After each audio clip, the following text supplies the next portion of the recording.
Hello there, and welcome to my video series on embossing paste. I've been wanting to do this series for a little while, and I've just managed to find some time today to get all the videos and projects and what have you made for you. So let's take a look at some of the products you're going to need, and then we're going to start with the basics today, but then I have some great techniques for you coming up on the Stamping with Val blog over the course of the week, each with a little video showing you the technique. I'm not spending ages on each video because obviously you've got lots to look at and you just need to know the basics so that you can take those techniques and apply them to your own projects.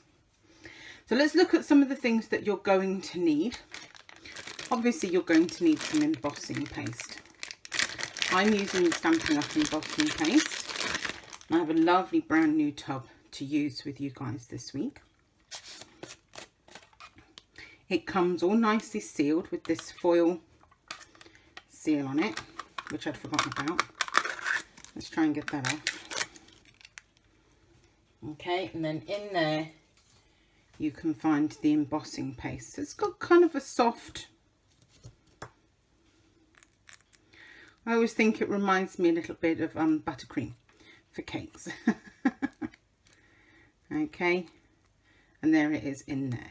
Okay, it dries fairly quickly, so after you've used all your various tools and what have you, you're going to want to wash them pretty much straight away and get any excess paste off, because otherwise it's going to dry to your implements and be there when you want to use them next time.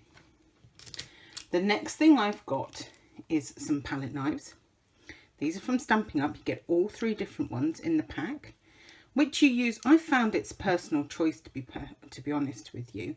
I mostly either use this one or this one. I haven't really used that one, but I think that one would be really good for spreading very large areas. Perhaps something a bit more freestyle. So you get 3 of those. They're just made of plastic and they rinse really easily. Next we have some masks. You could also call them stencils. They're just thin plastic, okay, and they've got different patterns in them. So this is the pack from Stampin' Up! I can't quite remember what it's called. It might be Pattern Party, something like that. Let me see if I've got the packet handy. No, I haven't. It comes with clouds, sort of a diamondy type of pattern. You've got the brick pattern. Now you can see on that one where I haven't quite got all the embossing paste off. It will scrape off. If it has gone on to dry, it will scrape off. And then you have this sort of Eastern Moroccan medallion style pattern. I'm going to be using all 4 of those in the projects that I'm sharing with you this week. And then finally, I've got a little silicone mat. This is from Stampin' Up! As well. It's about 6 inches square. Okay, it just costs a few pounds, but it's really useful. We're going to be using it for when we're going to colour our embossing paste this week. You might find you've got something similar in your kitchen though, that you use perhaps for baking or rolling out pastry or something like that. So you may have something handy. Otherwise, they're only a couple of pounds. They're not very expensive. So aside from some cards to put it onto, that is actually all we need right now.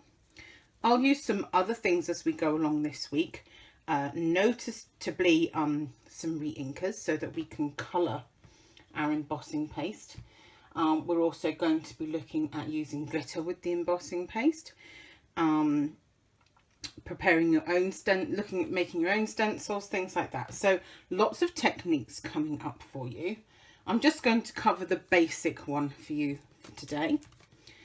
Okay, so we have got this quick card. Now, like I say, I'm just going to cover the basics of the embossing paste with you today. However, there will be a PDF tutorial available at the end of the week. You'll find a sign up button for it on this blog post, or if you're watching this on YouTube, it's in the description as well, that you can sign up, and then at the end of the week that will come out and be sent to you. Excuse me. And it'll have colour photos of all the projects I'm going to share with you this week, along with details for where the extra bits, cutting sizes, colours of cardstock, things like that. Because like I say, I'm just going to focus on the embossing paste technique part. Okay, so as you can see clearly for this one, I have used the cloud stencil, and I've just used straight white embossing powder onto a crumb cake card base. So here's one I've already made. And simply I'm just going to pop the stencil over the top. Now if you wanted, you could use, I like to use the grid lines on my card, on my desk, just to sort of make everything sort of straight so that I know that my clouds aren't wonky. Helps if my cardstock's not wonky in the first place. Okay, like so. You could use a little bit of washi tape or masking tape just to stick everything down a little bit.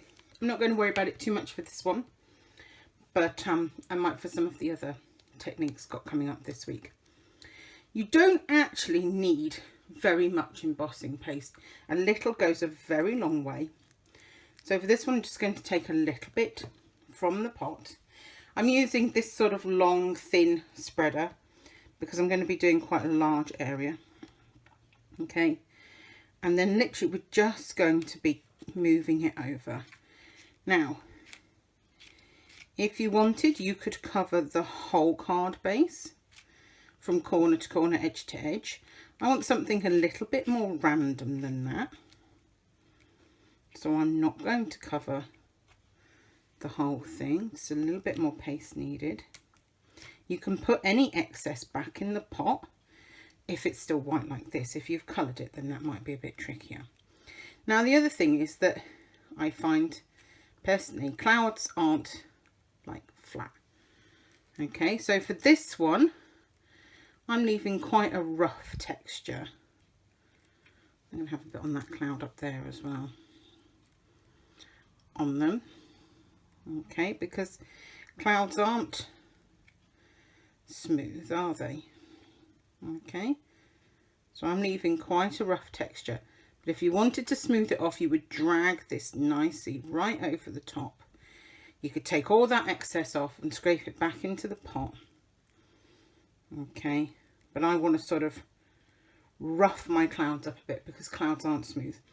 When you're happy with where you've got it, then you just carefully lift your mask away, and there you have your pattern underneath. Now, like I said, you want to get these washed as quickly as possible. I have quite a lot of excess paste on the mask, and I don't really want to waste it.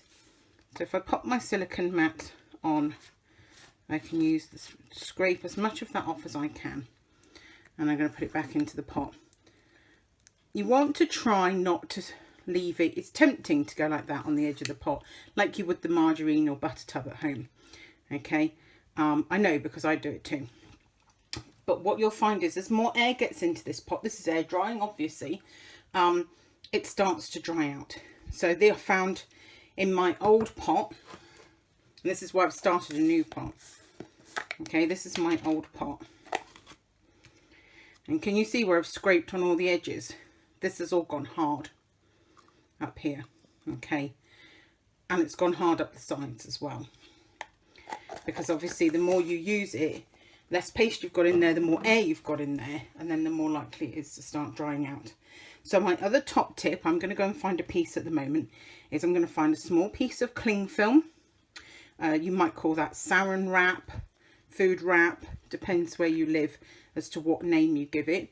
Here in the UK we call it cling film. I'm going to find a small piece of cling film, and I'm going to lay that on top of the paste. I'm going to pop it down in top and just try and minimise the amount of air touching my paste, and I'm going to limit how much I scrape around this top edge, as tempting as it might be, to minimise how much I lose to drying out. So as I say, it dries fairly quickly, so I've just put this off to one side for now, and then by the time I have stamped and die cut the images and what have you on my card, by the time I've gone and washed up all these bits and bobs that I've made dirty, the chances are the paste will be dry. It's also dried on my desk too. Okay, and then I'll be able to go ahead, stick those onto the base, and my card will be all ready. So there's my basic top tips for using embossing paste.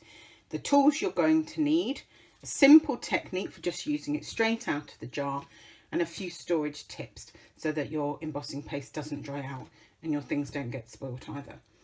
I hope you'll join me tomorrow when we will be looking at colouring your embossing paste using re-inkers. Okay, if you would like to sign up to receive the PDF tutorial at the end of the week, you can do so in the button below, either on the blog or in the YouTube description, and I hope you'll join me for tomorrow's project and video. Thanks for watching.